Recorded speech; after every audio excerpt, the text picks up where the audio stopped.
Trusted healthcare choice for millions, real to real. Medicover Hospital, Secunderabad.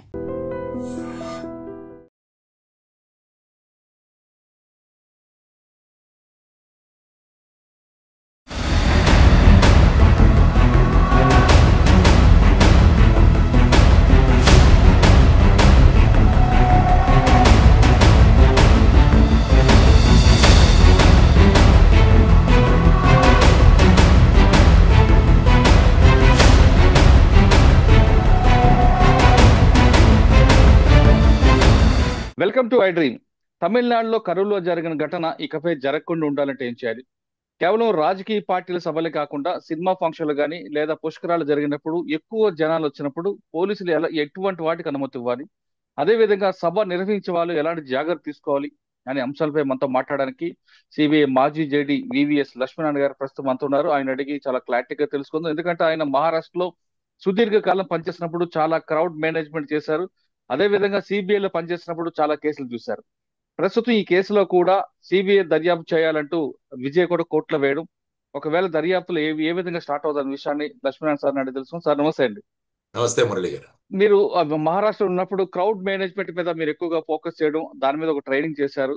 అక్కడ కూడా and మహారాష్ట్రలో జరిగిన కొన్ని ప్రాంతాల్లో, తానే ఇలాంటి ప్రాంతాల్లో ఎక్కువ క్రౌడ్ వచ్చినప్పుడు, పర్టికులర్ గా వినాయక చవితి నిమజ్జనం టైంలో మీరు కొన్ని ప్రికాషన్ తీసుకోవడం, అక్కడ ఎలాంటి జాగ్రత్తలు తీసుకోవడం, ఎందుకంటే తానే మహారాష్ట్రలో గణేష్ నిమజ్జనం అంటే చాలా పెద్ద పండగ కాబట్టి ఆ టైంలో మీరు తీసుకున్న జాగ్రత్తలు ఎలాంటి ఉండేవి?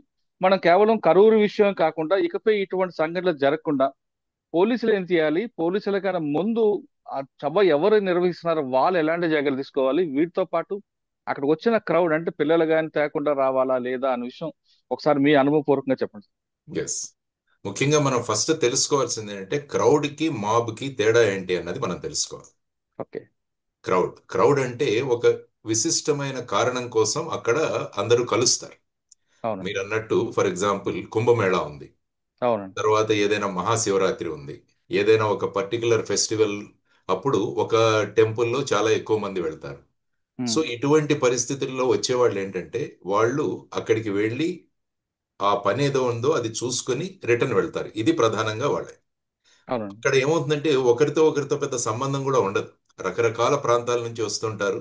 వాళ్ళ మేజర్ ఇదేంటంటే మేము వచ్చిన పనిని త్వరగా పూర్తి చేసుకొని వెళ్ళిపోవడం అన్నది. సో అవును. ఇది తర్వాత క్రౌడ్స్ రెండో ఏంటంటే మీరు చెప్పినట్టు ఈ వినాయక చవితి ఉత్సవాల సందర్భంగా, ముఖ్యంగా మీరు అన్నట్టు మహారాష్ట్రలో వినాయక చవితి అన్నది చాలా పెద్ద పెట్టున అక్కడ సెలబ్రేట్ చేస్తారు. అక్కడ అవును. వందల వేలల్లో ముఖ్యంగా ఈ గణేష్ నిమజ్జనం రోజున చాలా ఎక్కువ మంది క్రౌడ్ ఉంటారు. కానీ సరే. వాళ్ళెవరూ కూడా త్వరగా గణేష్ నిమజ్జనం చేసేసి ఇల్లు చేరుకుందామని అనుకుంటుంటారు. తర్వాత ఏంటంటే వాళ్ళు ఒకరి నుంచి దూరంగా ఉంటారు. అంటే ఒక్కొక్క మండల్ అంటాం దాన్ని. అవునండి. ఆ మండల్లో వాళ్ళు ఉంటారు. వాళ్ళు ఆ ప్లేస్కి వస్తారు, అక్కడ కొంతసేపు గడుపుతారు, తర్వాత ముందుకు నడుస్తూ ఉంటారు.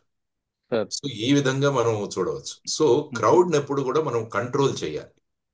అందుకనే మాకు క్రౌడ్ కంట్రోల్ అన్నది ఐపీఎస్ లో ఒక కోర్సే ఉంటుంది మాకు.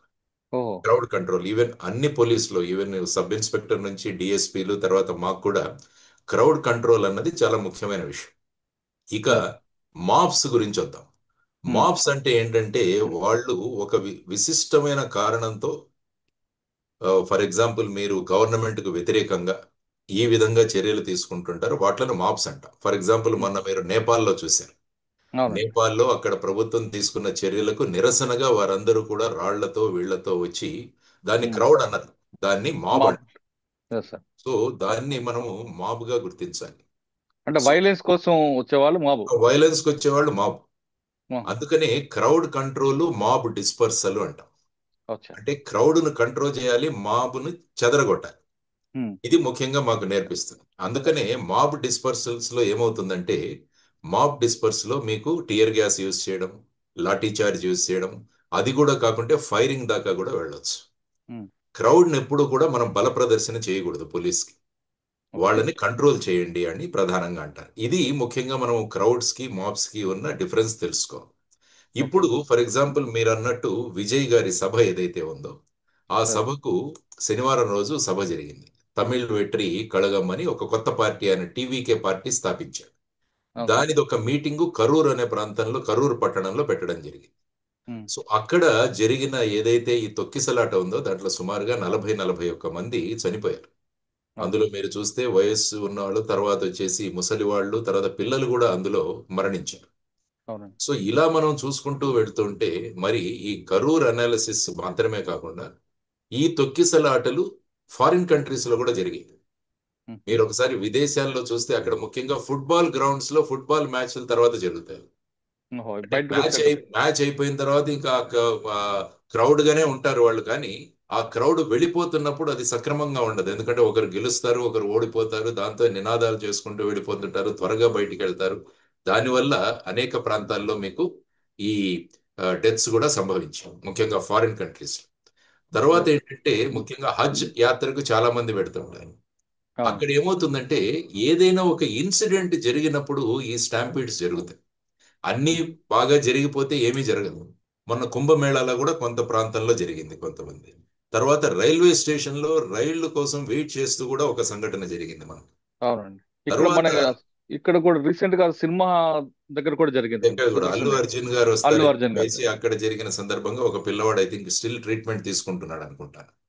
సో లేదు. ఈ విధమైన పరిస్థితులు. తర్వాత మీరు చూసుకుంటే టెంపుల్స్ లో ఎప్పుడు జరుగుతుందంటే ఏదైనా ఒక సంఘటన జరుగుతుంది సడన్ గా. మీరు మహారాష్ట్ర గురించి మాట్లాడారు కాబట్టి సాతారా జిల్లాలో మాండ్రాదేవి అని ఒక టెంపుల్.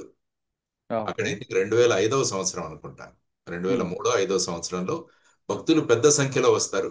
ఆ భక్తులందరూ కూడా నూనెను తీసుకెళ్తారు పైకి స్వామివారికి అర్పించడానికి. దానివల్ల ఏమవుతుంటే వెళుతున్నప్పుడు ఆ నూనె లీక్ అవుతూ ఉంటుంది. కాబట్టి ఆ మెట్ల మీదంతా కూడా జారుడు వాతావరణం ఏర్పడుతుంది. ఆ తర్వాత ఏంటంటే పైన ఒక సిలిండర్ అన్నది బ్లాస్ట్ అయింది. ఓ, దాంతో ఒక్కసారి ప్రజలు ఇది అయిపోయి సుమారుగా 250 మంది చనిపోయారు. అయ్యో. మొన్న రీసెంట్ గా ఉజ్జయిన్ లో ఎప్పుడో పాతబడిన బావి ఏదో ఉంది, ఆ బావి సడన్ గా కొలాప్స్ అయింది. భక్తులందరూ కూడా పైన లైన్ లో ఉన్నారు. ఆ బావి కొలాప్స్ అవడం వల్ల కొంతమంది పడ్డారు, దాంతో తొక్కిసలాట మొదలైంది. అవునండి. అందువల్ల శబరిమల కూడా శబరిమల జరిగింది కూడా సార్. అదే ఒక యాక్సిడెంట్ జరిగింది. మీరు ఒకసారి అవును. చూసుకుంటే యాక్సిడెంట్ అవును. జరిగి చీకటి లో అందరూ వచ్చేసి మళ్ళా తొక్కిసలాట జరిగింది.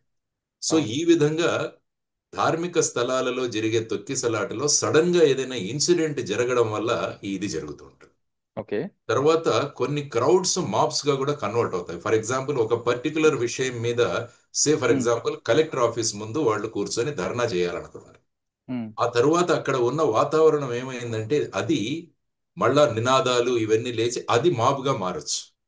ఉహు. తర్వాత మీరు ఫర్ ఎగ్జాంపుల్ చూసుకుంటే హైదరాబాద్ లో రైతులు ఐ థింక్ ఫ్రీ ఎలక్ట్రిసిటీ కోసం వారందరూ కూడా పెద్ద పెట్టున ఒక క్రౌడ్ గానే వచ్చారు, కానీ ఆ తర్వాత అది మాబుగా కన్వర్ట్ అయింది. దాని మీద మళ్ళీ ఫైరింగ్ జరపాల్సి వచ్చింది అదే బషీర్బాగ్ దగ్గర. బషీర్బాగ్ దగ్గర. సో అవును. ఇవన్నీ ఘటనలు ఎందుకు చెబుతున్నానంటే క్రౌడ్ కి మాబ్ కు ఉన్న తేడా ఏంటి అని చెప్తున్నా. So okay. ఇప్పుడు ఈ పార్శ్వభూమిలో ఈ బ్యాక్గ్రౌండ్ లో మనం కరూరులో జరిగిన అనాలిసిస్ ఒకసారి విశ్లేషిద్దాం. ముఖ్యంగా ఏంటంటే అక్కడ ఆర్గనైజర్స్ సుమారుగా 10,000 మంది వస్తారు అని చెప్పేసి వాళ్ళకి చెప్తారు. మామూలుగా ఎలా ఉంటుందంటే ఆర్గనైజర్స్ ని మేము అడుగుతాం పర్మిషన్ కోసం వచ్చినప్పుడు ఉహు. ఎంతమంది వస్తారు అని అడుగుతాం. వాళ్ళు ఒక నెంబర్ చెబుతారు. ఆ నెంబర్ చెప్పిన తర్వాత వాళ్ళ దగ్గర నుంచి ఇన్ రైటింగ్ మేము రాసుకుంటాం ఇంతమంది వస్తారు. జనరల్ గా అక్కడ క్రౌడ్లని కంట్రోల్ చేయడము, వాలంటీర్స్ పెట్టడము, వాళ్ళకు నీళ్లు ఇవ్వడము, కుర్చీలు అరేంజ్ చేయడము, స్టేజ్ అరేంజ్ చేయడము, ఇదంతా కూడా ఆర్గనైజర్స్ చేయాలి. ఉహు. సో ఆ విధమైన కండిషన్స్ లో మనం పర్మిషన్ ఇస్తాం అనమాట సాధారణంగా పోలీస్. సార్, పర్మిషన్ మీరు అన్నట్లుగా ఒక ఆ, 10,000 మంది హాజరయ్యారని పర్మిషన్ ఇచ్చారనుకోండి. అవును. ఆ గ్రౌండ్ ఎంత ఉంది, దాని తగ్గట్టు కెపాసిటీ ఉందో కూడా వెరిఫై చేస్తారా? లేదు. డెఫినెట్ గా, ఆహా. డెఫినెట్ గా. ఎందుకంటే గ్రౌండ్స్ లో పెట్టేదైతే ఏమవుతుందంటే ఎంత ఆ కెపాసిటీ ఏంటి ఫర్ ఎగ్జాంపుల్ చూసి దాన్ని బట్టి పర్మిషన్ ఇస్తాం. ఓకే. కొద్దిగా స్పిల్ అవ్వచ్చు దానికన్నా, కానీ ఉహు. హోల్ రెస్పాన్సిబిలిటీ ఆర్గనైజర్స్ మీద వేస్తాం. ఆ అచ్చా. తర్వాత ఏంటంటే ఆ దాన్ని చూసుకొని ఎంతమంది పోలీసులను డిప్లాయ్ చేయాలన్నది డిసైడ్ చేస్తారు అక్కడ లోకల్. అచ్చా. ఫర్ ఎగ్జాంపుల్ ఇక్కడ 10,000 మంది వస్తారని చెప్పడం జరిగింది, కానీ ఇందులో ఏంటంటే కరూర్ పట్టణం అన్నది చాలా కంజెస్టెడ్ పట్టణం. అవునండి. దానివల్ల ఏంటంటే ఊరి బయట పర్మిషన్స్ ఇస్తుంటారు దీనికి. ఉమ్, ముఖ్యంగా విజయ్ గారి తీసుకుంటే అది ఒక సభ కాదు, రోడ్ షో లాంటిది. ఈ అవునండి. మధ్య రోడ్ షోలు ఎక్కువైపోయాయి. ఇంతకుముందు ఉమ్, కేవలం సభలు జరిగేవి. ఇప్పుడు అవును. ఏంటంటే 2 కిలోమీటర్లు 3 కిలోమీటర్లు రోడ్ షోలు జరుగుతాయి. ఉమ్, కానీ జనరల్ గా ఏంటంటే యాజ్ ఎ పోలీస్ మేము ఏమనుకుంటామంటే అందరూ ఒక చోటికి రావడం కన్నా రోడ్ షో ఇస్ బెటర్. ఓహో. ఎందుకంటే ఎక్కడక్కడ డివైడ్ అయిపోతారు. ఉమ్. వీళ్ళు వెళుతుంటారు, వీళ్ళు టాటాలు చేతులు ఊపుతుంటారు. చెప్తుంటారు, తర్వాత ఏదో అవును. వీళ్ళకి హారాలు విసురుతుంటారు ఇవి. కానీ అదే క్రౌడ్ గనక ఒక చోట అవుతే ఏదైనా చిన్న ఇన్సిడెంట్ జరిగినా కూడా అది ఒక తొక్కిసలాటకు దారి తీసే ప్రమాదం ఉంటుంది. ఉహు. ఫర్ ఎగ్జాంపుల్ క్రౌడ్ లో ఒక చిన్న పాము వచ్చింది అనుకోండి, అవునండి. గందరగోళం. పాము తర్వాత వచ్చినా పర్వాలేదు, రాకపోయినా పుకారు రాకపోయినా పెట్టినా చాలు. చిన్న ఈ అలా వచ్చిందన్న ఒక చిన్న వదంతి గాని ఏదైనా రూమర్ వచ్చినా ప్రజలు వెళ్ళిపోతారు అక్కడి నుంచి. అవునండి. అంటే తొక్కిసలాట జరిగింది, త్వరగా బయటపడాలి అన్న అవును. చిన్న టపాకాయ పేలినా ఏదైనా జరిగినా కూడా పెద్ద ప్రమాదాలు ఉంటాయి. దానివల్ల ఏం చేస్తామంటే బ్యారికేడింగ్స్ గా డివైడ్ చేస్తాం పెద్ద క్రౌడ్ వచ్చిన. అంటే అచ్చా. ఒక్కొక్క సెక్టర్ ని డివైడ్ చేస్తాం. నేను ఎందుకంటే మహారాష్ట్రలో దసరా ఉత్సవం అన్నది, అందులో ఇంతకుముందు బాలాసాహెబ్ ఠాకరే వచ్చి అక్కడ ఆయన స్పీచ్ ఇచ్చేవాడు శివాజీ మైదాన్, శివాజీ అచ్చా. గ్రౌండ్స్. అక్కడ నేను ఆ, డీసీపీగా ఉండేవాడు. ఆ, అప్పుడు నాకు చెప్పారు, ఫస్ట్ టైం వెళ్ళినప్పుడు చెప్పారు, సార్ ఇంతమంది వస్తారు, సుమారు 1,00,000 మంది వస్తారు. సో అప్పుడు మేము ఏం డిసైడ్ చేశామంటే బ్యానర్స్, ప్లకార్డ్స్ విపరీతంగా తయారు చేయించాం ఆ రోజు. ఉహు, అంటే అటువంటి ప్రదేశాలకు వచ్చినప్పుడు ఎక్కడికి వెళ్ళాలి, ఎలా వెళ్ళాలి, ఎటు బయటికి వెళ్ళాలి అన్న డైరెక్షనల్ సైన్స్ అన్నవి వాళ్ళకి కావాలి. ఉహు, లేకుంటే ప్రతి ఒక్కరూ గుమ్మికూడి అడుగుతుంటారు, మేము ఎక్కడికి వెళ్ళాలి, అక్కడికి వెళ్ళాలి. ఆసారి సుమారుగా 5,000 ప్లకార్డ్స్ తయారు చేసి మేము అక్కడ పెట్టించాం. ఉహు, దానివల్ల వచ్చిన ప్రతి ఒక్కరూ నా సీట్ ఎక్కడ, నేను ఎక్కడికి వెళ్ళాలి, ఏ మార్గంలో వెళ్ళాలనేది స్పష్టంగా తెలిసింది. వెళ్ళారు, సభకు అటెండ్ అయ్యారు, మళ్ళా రిటర్న్ కూడా వచ్చారు. ఉమ్, తిరిగిపోయింది. ఇంకొకసారి నాందేడ్లో ఉన్నప్పుడు సుమారుగా 10,00,000 మంది ఒక క్రౌడ్ కూడా జరిగింది. ఉహు, సో అక్కడ కూడా తగిన జాగ్రత్తలు తీసుకోవాలి. ఎందుకంటే police planning is very important. Planning అన్నది ఎంతమంది వస్తారు, అక్కడ ఏం జరగవచ్చు, అది జరగకుండా మనం ఏం చేయాలి అని ముందే నిర్ణయం తీసుకోవాలి. ఉహు. సే ఫర్ ఎగ్జాంపుల్ ఇప్పుడు కరూరు ఘటనకు వద్దాం. అందులో సార్. విజయ్ గారికి రోడ్ షో పర్మిషన్ ఇవ్వడం జరిగింది. 10,000 వస్తామని పర్మిషన్ జరిగింది. ఆయన ఐ థింక్ సుమారుగా మార్నింగ్ 11కో 12కో ఆయన రావాలనుకుంటాను అక్కడ. అండ్ కానీ ఫోర్ ఆయన అవర్స్ లేట్ అయింది. వచ్చేసరికి సాయంత్రం 7 గంటలైంది. దాంతో ఏమైందంటే మన సౌత్ ఇండియాలో ముఖ్యంగా సినిమా వాళ్ళను డెమీ గాడ్స్ గా ట్రీట్ చేస్తాం మనం. ఆ? సినిమా ఉమ్, యాక్టర్ వస్తున్నారంటే చాలు ఇంకా, ఎందుకంటే వాళ్ళు ఎప్పుడు తెర మీద కనపడుతుంటారు, తెర మీద వ్యక్తిని ఒకసారి లైవ్ లో చూద్దామని అంటుంటారు. అవును. సో ఈ లైవ్ లో చూడడం అన్నది ఒక పర్టికులర్ ఫినామినా అది. దాంట్లో అందులో ఏమైంది, సార్, పర్టికులర్ గా తమిళనాడు లాంటి ఏరియాలో వాళ్ళకి బతికుండగానే గుళ్ళు కూడా కడతారు. ఆ, అంటే అదే అంటున్నాను డెమి గార్డ్ అని అందుకనే వాడాను నేను. ఆ, అంటే ఈ సినిమా నటులు సినిమాల్లో నటిస్తున్నారని తెలుసు, వాళ్ళేం ఉమ్, జీవించట్లేదు, నిజ జీవితం అవును. వేరేగా ఉంటుంది, ఉమ్, సినిమాల్లో నటిస్తారు ఆ కథను బట్టి. అవును. సో అటువంటి వాళ్ళని కూడా, ఎందుకంటే ఆ విధంగా క్రేజ్ ఉంది సౌత్ ఇండియా. అందుకనే సినిమా నటులు ముఖ్యమంత్రులు వీరు కూడా అయ్యే పరిస్థితి కేవలం సౌత్ ఇండియాలోనే కనిపిస్తుంది, మీకు వేరే చోట కనిపించదు. సో అవును. అటువంటి ఫ్యాన్ ఫాలోయింగ్ ఉంటుంది. ఆ ఉహు, తర్వాత ఏంటంటే ఆయన రావడం లేట్ అయింది. దానితో ఏంటంటే క్రౌడ్ జనరల్ గా ఇంక్రీజ్ అవ్వడం, ఎక్కువ పోగవడం మొదలుపెట్టారు. ఆ తర్వాత కరూరులో శనివారం అన్నది మీరు తమిళనాడులో చూస్తుంటే అది పేమెంట్ డే. ఓహో. శనివారం ఆ వీక్ కి వచ్చే పేమెంట్స్ చేస్తారు అక్కడ. అచ్చా. దానివల్ల ఏంటంటే ఆ ఫ్యాక్టరీస్, చిన్న చిన్న మిల్స్, వీటిలో పనిచేసే వాళ్ళందరూ కూడా అక్కడ పేమెంట్ కోసం వచ్చారు ఆ రోజు. ఉహు, సో పేమెంట్లు తీసుకున్న తర్వాత ఏమైందంటే వీరందరూ కూడా అయ్యో విజయ్ వస్తున్నాడని తెలిసింది, అందరూ అక్కడికి చేరారు. ఉహు. కాబట్టి ఆ క్రౌడ్ 10,000 ఎక్స్పెక్ట్ చేసింది ఏమంటే సుమారుగా 30,000 40,000 దాకా వెళ్ళింది. ఓకే. ఆ తర్వాత ఏంటంటే విజయ్ యాక్టర్ అక్కడ నమక్కల్ అని ఇంకొక ప్లేస్ లో ఆయన అడ్రస్ చేసి ఆయన వస్తున్నాడు. ఉహు, సాధారణంగా ఈ సినిమా యాక్టర్ల యొక్క కాన్వాయ్ మీరు చూసుకుంటే ఫ్యాన్స్ అందరు కూడా వెంటబడతారు. ఉమ్, అంటే వాళ్ళ కాన్వాయ్ ఉంటుంది కానీ అక్కడ ఉన్న ఫ్యాన్స్ అందరూ కూడా వాళ్ళ మోటార్ సైకిళ్ల మీద జెండాలు ఇవన్నీ అవునండి. తగిలించుకొని వాళ్ళతో వస్తారు. దాంతో ఉమ్, విజయ్ అక్కడికి చేరేసరికి ఆల్రెడీ ఉన్నవాళ్ళు, తర్వాత బయట నుంచి వచ్చిన వాళ్ళు, వీళ్ళందరూ కూడా అయ్యారు. దాంతో ఏమైందంటే ఆ నమక్కల్లు ఈరోడ్ రోడ్ మొత్తం నిండిపోయింది. ఓకే. తర్వాత ఉదయం 11 నుంచి వెయిట్ చేస్తున్నారు. ఉమ్, తమిళనాడులో మీరు ఇప్పుడు కూడా చూసినా చాలా టెంపరేచర్ చాలా ఎక్కువ ఉంటుంది అక్కడ. ఉమ్, అందరూ ఈ చెమటలతో వీట్లతో, తర్వాత క్రౌడ్ తో, తర్వాత పెద్ద పెద్ద లౌడ్ స్పీకర్లతో పాటలు ఇవన్నీ పెడతారు. సో ఇటువంటి పరిస్థితుల్లో ఆయన వస్తాడు అక్కడ. వచ్చిన తర్వాత ఆయన ఈ క్యారవాన్ అంటాం మేము, అవును. క్యారవాన్. ఈ క్యారవాన్ వచ్చేసి ఆ రోడ్లో సగం స్పేస్ అదే ఆక్యుపై చేస్తుంది. అవును. అంటే ఆల్రెడీ అక్కడంతా జనాలు ఉన్నారు. ఈ అవును. క్యారవాన్ వచ్చేసరికి ఏమైందంటే అందరూ జనాలు పక్కకి జరగాలి కదా. దాంతో ఏమిటంటే తొక్కిసలాట మొదలైంది. అంటే ఒకరికొకరికి ఎంత దగ్గరగా వచ్చేసారంటే ఇక ఊపిరాడని పరిస్థితులు కూడా మొదలైంది. అదే రోడ్ ఏమో 60 ఫీట్ ఉందండి, అంతే. బస్ ఏమో 40 ఫీట్ 40 ఉంటుంటది. ఫీట్ కాబట్టి వాళ్ళు మిగతా దాంట్లో అందరూ వచ్చి దాంతో ఏం చేశారు, చాలా మంది చెట్ల మీద ఎక్కారు. ఉమ్, సాధారణంగా ఈ పెద్ద పెద్ద సభల్లో ఈ సార్ మనం ఈ సౌండ్ బాక్సులు పెట్టుంటాం ఒక స్పీకర్ స్టాండ్ బాక్స్. లాగా, అవును. దాని మీద ఎక్కుతారు వాళ్ళు. ఓ. చాలా సభల్లో చూడండి స్పీకర్స్ మొదట అక్కడి నుంచి దిగండి దిగండి అంటుంటారు అందరు. అవును. మీరు అవును. జనరల్ గా అబ్జర్వ్, ఎందుకంటే అవును. నేను అవును. బీయింగ్ ఫ్రమ్ పోలీస్ బ్యాక్గ్రౌండ్ ఈ పెద్ద సభలను నేను అబ్జర్వ్ చేస్తుంటా. అదే లైట్లు ఏమవుతుంది, పెట్టే స్టాండ్లు కూడా లైట్లు ఎక్కుతుంటారండి. పెట్టలే స్టాండ్ మీద ఎక్కుతారు. అవును. ఎందుకంటే పైనుంచి వాళ్ళ ఫేవరెట్ హీరోని చూడాలని చెప్పేసి. ఉమ్, లేకుంటే అక్కడ చెట్లుంటే చెట్లు ఎక్కుతారు, బిల్డింగ్లు ఉంటే బిల్డింగ్ల మీద ఎక్కుతారు. ఇవన్నీ జరిగింది. అక్కడ కూడా ఉమ్, కరూరులో కూడా 2-3 చెట్ల మీద చాలా మంది ఎక్కారు. ఓకే. ఆ తరువాత ఆయన మాట్లాడడం మొదలు పెడితే అక్కడ సడన్ గా ఒక అరగంట పవర్ కట్ అయిందని విన్నాను నేను. ఉహు, పవర్ కట్ ఇప్పుడు యాక్చువల్ గా విజయ్ గారు చేస్తున్న కంప్లైంట్ ఏంటంటే ఈ పవర్ కట్ కావాలని ప్రభుత్వం చేయించిందని ఆయన ఒక కంప్లైంట్, అవునండి, ఆయన ఎలిగేషన్ పెట్టారు. అలిగేషన్ ఒకటి పెట్టారు. అవును. తర్వాత ఏంటంటే అక్కడ స్టోన్ పెల్టింగ్ జరిగిందని కూడా ఆయన ఒక అలిగేషన్.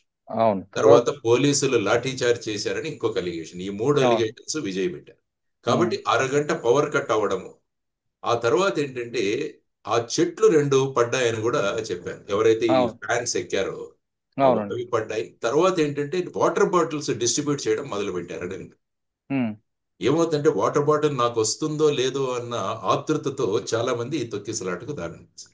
సో దానికన్నా ముందు సార్ విజయ్ కూడా పై నుండి వాటర్ బాటిల్ ఇవ్వడం స్టార్ట్ చేశారు, విజువల్స్ లో కనిపిస్తుంది. అదొకటి, ఎందుకంటే వేడి ఉంది ఇదంతా అంటారు. ఆ. ఎందుకంటే ఈ సినిమా వాళ్ళు క్రౌడ్ కి they play to the crowd gallery. అంటే వాళ్ళు సినిమాల్లో ఇమీడియట్ గా ఇచ్చేయాలి కదా, వాళ్ళు హీరోలు కాబట్టి పరిస్థితిని వెంటనే చక్కదిద్దాలన్న మైండ్ సెట్ ఉంటుందేమో వాళ్ళకి. అవును. కాబట్టి ఆ వాటర్ బాటిల్స్ విసిరారని మీరు అంటున్నారు కాబట్టి ఇటువంటి జరగడానికి కూడా అవకాశం ఉంది. ఉమ్, ఎందుకంటే లాస్ట్ టైమే మీరు చూసుకుంటే విజయ్ ఒక సభలో ఫ్యాన్స్ అన్న కారవాన్ మీద ఎక్కడానికి ప్రయత్నించారు. అవును. ప్రయత్నిస్తే వాళ్ళ బౌన్సర్లు వాళ్ళని కింద పడేస్తే ఒకతనికి ప్రమాదమే, అతని కేసు కూడా పెట్టాడు వాళ్ళ మీద. అవును. సో ఇటువంటివన్నీ తెలుస్తున్నప్పుడు అక్కడ పోలీస్ డేవిడ్సన్ గారని అడిషనల్ డీజీ గారు, ఆయన కూడా మీడియాతో మాట్లాడడం నేను చూశాను. ఉమ్, ఆయన ఏం చెప్పారంటే సుమారుగా 500 పోలీసులు మేము డిప్లాయ్ చేశాం. తర్వాత 10,000 అనుకున్నది సుమారుగా 30,000 నుంచి 40,000 అయింది. ఈయన లేటుగా రావడం, ఉమ్, ఇవన్నీ కారణాల వల్ల తర్వాత మిగతా ఫ్యాక్టర్స్ ఏవైతే ఉన్నాయో వాటి వల్ల తొక్కిసలాట జరిగి, ఈవెన్ ఆ తొక్కిసలాట సీన్స్ మీరు చూస్తున్నా కూడా అక్కడి నుంచి తప్పించుకోవడానికి వాళ్ళు ఏం చేశారంటే పక్కనున్న గుడిసెల్లోకి వెళ్ళి దాని నుంచి బయటకు వచ్చారు. అవును. గుడిసెలు కొన్ని ఉన్నాయి పక్కన. చూసా సో వాటిలలో చూసా. దూరి వాటిల కప్పు మీద నుంచి బయటపడ్డారు. అంటే అవును. తొక్కిసలాట జరిగినప్పుడు ఏమవుతుందంటే ఫైనల్ గా ఏం చేస్తామో అన్నది తెలియదు, అక్కడి నుంచి బయటపడాలి ఎలా.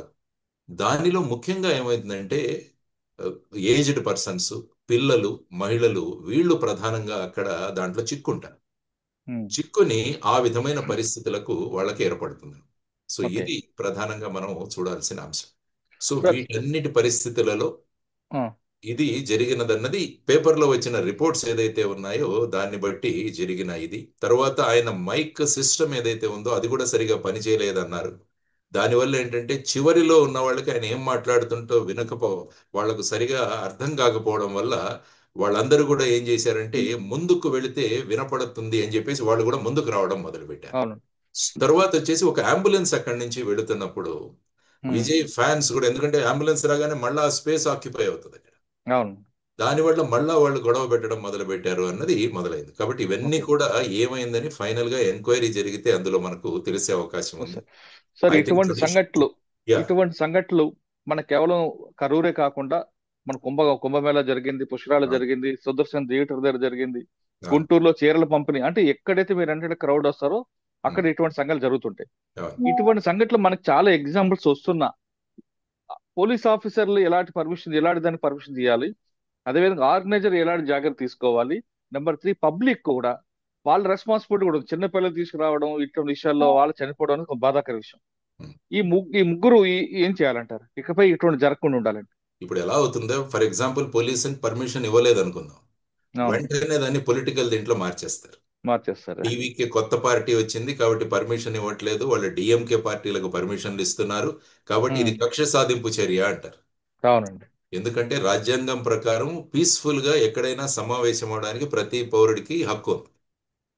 అందువల్ల ఏంటంటే అంటే ఈ కేవలం రాజకీయ పార్టీ కాకుండా సార్ పుష్కరాలప్పుడు కానీ ఇటీవల ఎప్పుడైనా తిరుమలలో జరిగినప్పుడు కానీ అంటే పోలీస్ ఏం చేయాలి, ఆర్గనైజర్ ఏం చేయాలి, పబ్లిక్ ఏం చేయాలి? ఏంటంటే అన్ని ప్రశాంతంగా జరిగిపోతే ఏమీ జరగవు. ఏమవుతుందంటే ఎక్కడైనా ఒక హిండరెన్స్ వస్తే, ఫర్ ఎగ్జాంపుల్ తిరుపతిలో మీరు చూసుకుంటే వాళ్ళని ఒక గార్డెన్ లో చాలాసేపు కూర్చోబెట్టారు, ఆ టికెట్లు ఏవో ఇస్తామని చెప్పేసి. అవును. అదే మీరు వచ్చిన వాళ్ళకి వచ్చినట్లు టికెట్లు ఇచ్చేస్తుంటే వెళ్ళిపోతారు కదా, అంత మాబు అక్కడ క్రౌడ్ ఏర్పడదు కదా. అంటే అక్కడ ఒక ఇన్సిడెంట్ జరిగింది సార్.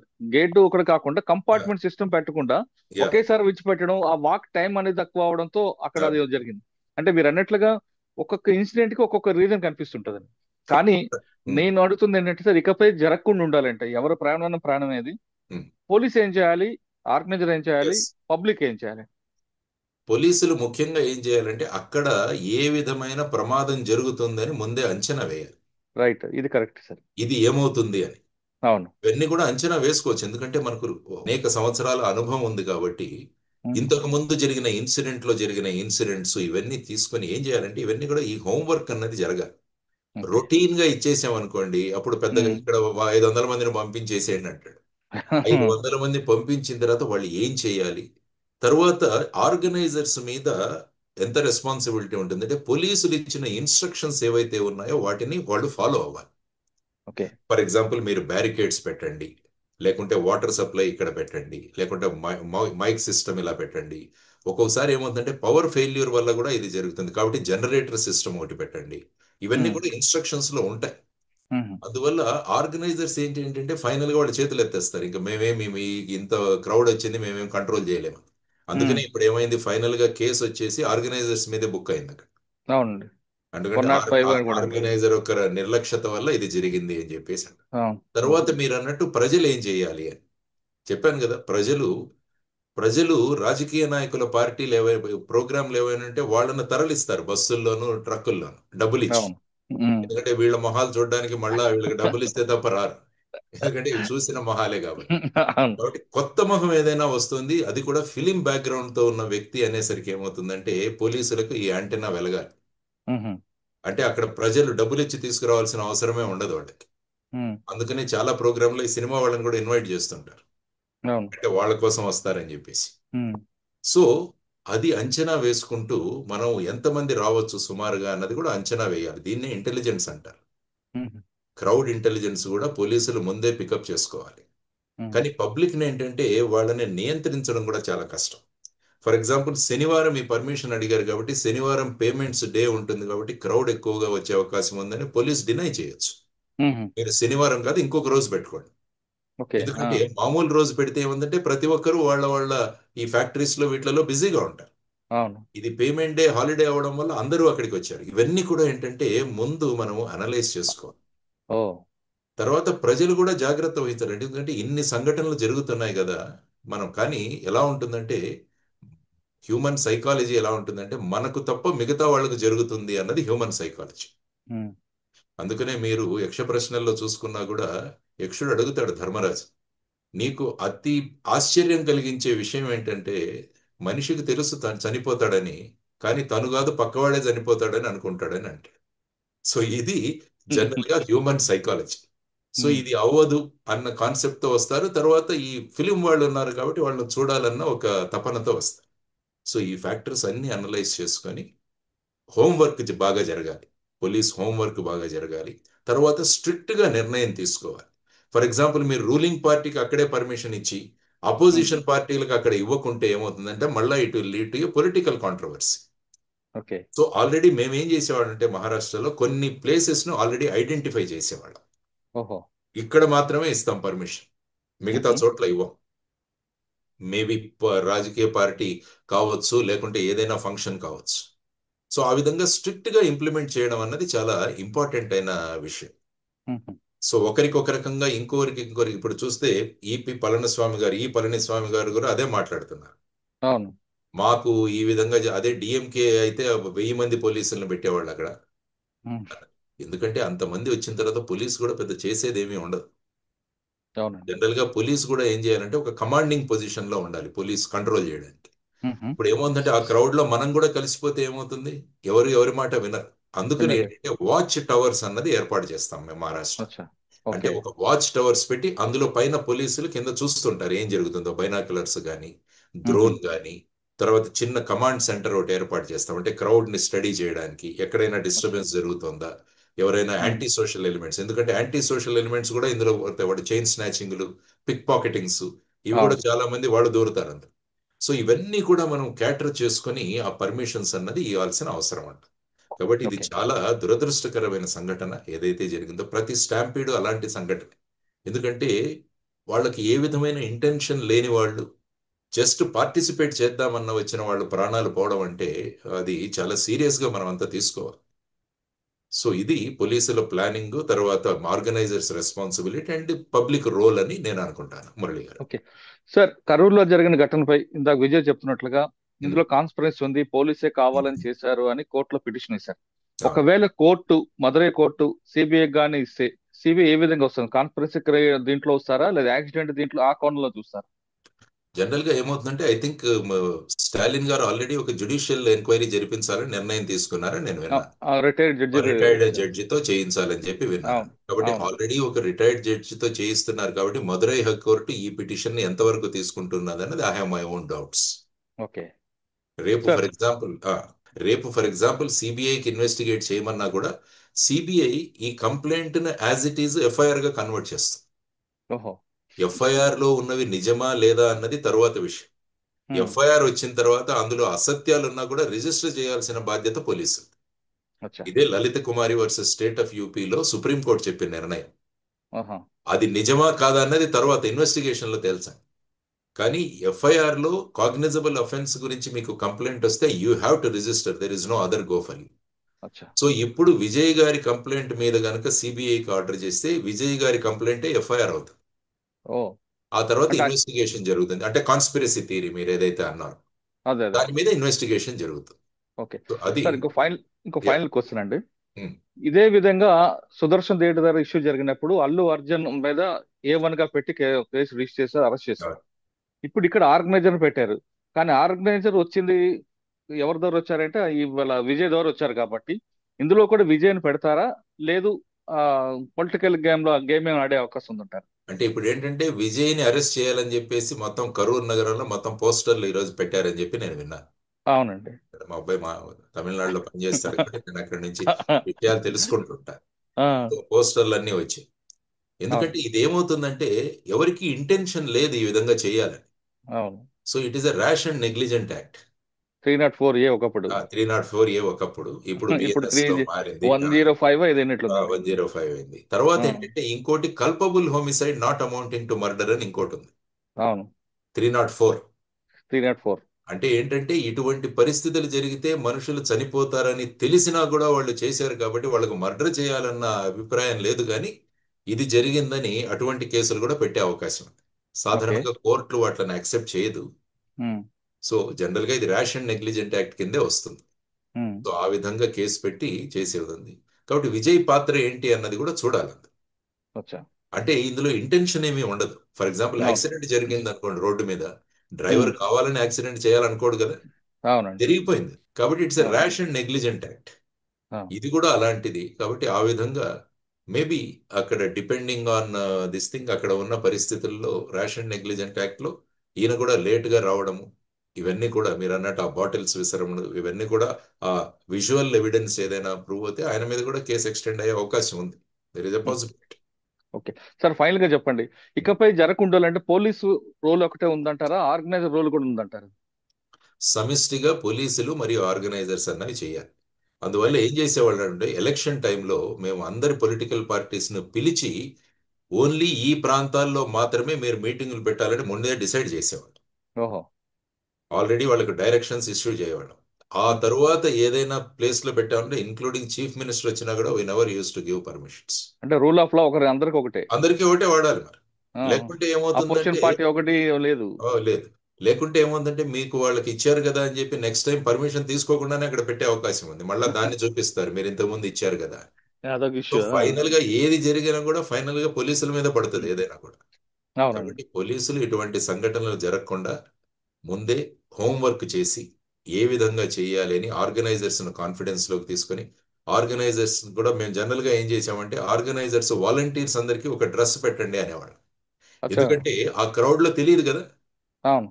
మీ వాలంటీర్స్ అందరికీ ఒక జాకెట్ ఏదో ఒకటి ఇవ్వండి. సో దట్ ఏంటంటే ప్రజలకు తెలుస్తుంది వెనకాల వాలంటీర్ అని రాయమని. సో ఏదైనా ఉంటే అతన్ని అడుగుతారు. అవును. సో ఈ విధంగా క్రౌడ్ కి మినిమం డిస్టర్బెన్స్ అవుతూ, నేను అందుకనే ఆ ప్లకార్డ్స్ అని చెప్పాను బాలాసాహెబ్ ఠాకరే గారికి. అసలు ఆ రోజు దసరా జరిగిన తర్వాత నాకు బాలాసాహెబ్ ఠాకరే గారి ఆఫీస్ నుంచి కూడా ఫోన్ వచ్చింది. బాలాసాహెబ్ ఠాకరే గారు చాలా హ్యాపీ అయ్యారు సార్ ఈ అరేంజ్మెంట్స్ చూసి. ఎందుకంటే ఒక్క సంఘటన చెప్తాను ఇందులో ఎంత రిలవెంటో. అక్కడ ఏంటంటే పూల కుండీలు పెట్టేవాళ్ళు స్టేజ్ చుట్టూ. కానీ బాలాసాహెబ్ ఠాకరే గారికి చాలా మాక్సిమం థ్రెట్ ఉన్నది అప్పుడు. నేను అప్పుడు ఏం చెప్పానంటే ఈ పూల కుండీలు మేము అలౌ చేయము, ఎందుకంటే ఇందులో లోపల ఏదైనా ఉంటే ఆ బాంబ్ డిటెక్షన్ కూడా చాలా కష్టం అవుతుంది మాకు. కాబట్టి మీరు ఏం చేస్తారు అంటే ఇది అలౌ చేయమంటే నాకు అక్కడి నుంచి ఫోన్ వచ్చి బాలాసాహెబ్ ఠాకరే గారు ఫోన్ చేశారు నాకు. కొత్త డీసీపీ ఎవరో వచ్చారు, ఈయన ఈ విధంగా చేస్తున్నాడని. ఆయన అడిగారు ఇలా అంటే, సార్ మీ security is prime responsibility of మీ. మీకు అత్యంత సెక్యూరిటీ రిస్క్ ఉందనేది మాకు తెలుసు, కానీ ఈ పూల కుండీలు అలౌ చేయడం వల్ల మీ సెక్యూరిటీకి ఏదైనా అయితే ఫైనల్ గా నేను వెళ్తాను బయటికి, ఐ విల్ బి సస్పెండెడ్. దానికన్నా ముందు మీ ప్రాణాలకు హాని కలుగుతుంది, అది జరగకూడదు. కాబట్టి మీ వాళ్ళకి ఏం చేస్తున్నట్టే ఇంకా టైం ఉంది, మనకు 2 రోజులు ఉంది, కాబట్టి పూల కుండీలు కొత్తవి తీసుకురమ్మనండి, మట్టి తీసుకురమ్మనండి, మొక్కలు తీసుకురమ్మనండి. మా వాళ్ళ పర్యవేక్షణలో అక్కడ కొత్తగా పెడదాం, పూల కుండీలు తయారు చేద్దాం, చేసి వాటిని స్టేజ్ పుట్టు అలౌ చేస్తాను నేను. కానీ ఆల్రెడీ ఉన్న పూల కుండీలను ఐ విల్ నాట్ అలౌ అని చెప్పాను. ఓకే. చెప్పితే ఆయన కరెక్టే నువ్వు చెప్పింది అన్నాడు. చెప్పి ఆ దసరా రోజు స్పీచ్ మొదట నా గురించి మాట్లాడి మొదలు పెట్టాడు. అవునా? ఏమన్నారండి ఆయన? ఇట్ వాజ్ ఇన్ 1996 లో. ఏమన్నారండి స్టార్టింగ్ లో? కొత్తగా ఒక డీసీపీ వచ్చారు. మార్నింగ్ నాకు 2 రోజుల ముందు ఫోన్ చేసి ఈ విధంగా చెప్పారు. మాకు ఇన్కన్వీనియన్స్ అయినా కూడా నా సెక్యూరిటీ పట్ల అతనికి ఉన్న ఇది ఏదైతే ఉందో దాన్ని ఐఎమ్ అప్రిషియేటింగ్ అని చెప్పాడు ఆయన. అయ్యా, అందుకనే మనం we should be very for. ఆయనకి ఎవరి ద్వారా ఉంది సార్ అప్పుడు? అప్పుడు బాలాసాహెబ్ ఠాకరేకి నెంబర్ 1 సెక్యూరిటీ థ్రెట్ ఉంది ఆయనకు. తర్వాత అక్కడి నుంచి ఈ ఆతంకవాది సంఘటనలు కానీ, టెర్రరిస్ట్ ఆర్గనైజేషన్స్ కానీ, ఎందుకంటే హిందుత్వ దీంట్లో హిందూ హృదయ సామ్రాట్ అంటారు బాలాసాహెబ్ ఠాకరే. కాబట్టి అప్పుడే ఈ 92లో రైట్స్ జరిగాయి, బాబ్రీ మస్జిద్ రైట్స్. నేను చెప్తుంది 1996 ఇది. ఓకే. సో ఆ సంఘటనలో తర్వాత దావుద్ ఇబ్రహీం గ్యాంగ్ బ్లాస్ట్లు 1993లో జరిగాయి బాంబేలో. సో ఇవన్నీ కూడా ఆయనకు it's a big security threat. So దానివల్ల ఎందుకంటే నేనేదో గొప్పగా చెప్పట్లేదు, కానీ you have to be firm, police have to be firm. ఏమవుతుందో రిపర్కషన్స్ తర్వాత చూసుకుందాం, but your job you should do it perfectly. So ఈ విధంగా పర్మిషన్స్ అప్పుడు కూడా పోలీసులు ఫర్మ్ గా కనుక చేయగలిగితే, రూలింగ్ పార్టీ కావచ్చు, అపోజిషన్ కావచ్చు, ఎవరైనా కావచ్చు, ఇక్కడ పర్మిషన్ ఇవ్వమంటే ఇవ్వం, ఏమైనా చేసుకోండి. తర్వాత ఏం చేస్తారంటే వీళ్ళు సాధారణంగా కోర్టులకు వెళ్తారు పర్మిషన్ ఇవ్వడానికి. అవునండి. కాబట్టి కోర్టులకు కూడా వెళ్ళి మనం బ్రీఫ్ చేయగలగాలి అప్పుడు ఆర్గ్యుమెంట్స్. సో ఈ విధంగా police role is very important. So crowds have to be controlled, mobs have to be dispersed అన్నది మనం గమనించాలి. ఎస్, కర్నూలు లాంటి సంఘటన ఇకపై జరగకుండా ఉండాలంటే పోలీస్ హోంవర్క్ ఎక్కువ చేయాలంటున్నారు లక్ష్మణ్ సార్. ఆయనకున్న అనుభవం ప్రకారం మహారాష్ట్ర జరిగిన సంఘటనలు చెప్పారు కాబట్టి ఎవరైనా సరే, అంటే కేవలం సినిమా ఫంక్షన్లే కాదు, రాజకీయ పార్టీలు కానీ, పుష్కరాల దగ్గర ఎక్కడైతే క్రౌడ్ వస్తుందో అక్కడ మాబ్ వేరు, క్రౌడ్ వేరు. ఈ క్రౌడ్ వచ్చినప్పుడు తీసుకోవాల్సిన జాగ్రత్తలు, దాని మీద పోలీసులు ఎక్కువ హోంవర్క్ చేస్తే ఇకపై సంఘటనలు జరగకుండా ఉంటాయంటూ అతనుకున్న అనుభవం ప్రకారం చెప్తున్నారు. ఇది చెన్నైలో కరూరులో జరిగిన ఘటనపై లక్ష్మణ్ గారి విశ్లేషణ. మరో అంశాల్లో మళ్ళీ కలుద్దాం. అంతవరకు నమస్తే. Thank you sir. Thank you very much అండి. నమస్తే. And for more videos, please subscribe to iDream. Please subscribe to iDream. Please subscribe iDream. And please subscribe to iDream. For more videos, subscribe to iDream. please like, share and subscribe to the channel. Congratulations, iDream. Subscribe to iDream. Subscribe to iDream. So subscribe to iDream Media. iDream ki iDream team andarki huge congratulations. Please subscribe iDream Media. Please subscribe to iDream. Subscribe iDream. Please subscribe to iDream. iDream అంటే నా కళల channel subscribe చేసుకున్న నోరు తిరుగుతలేదు, మీరైతే గంట గుర్తు కొట్టండి. For more such videos, please subscribe to iDream. Subscribe to iDream. Please subscribe to iDream. Please subscribe iDream Media. Please do subscribe to iDream. Please subscribe to iDream Media. For best entertainment and information, please subscribe iDream. And don't forget to subscribe to iDream.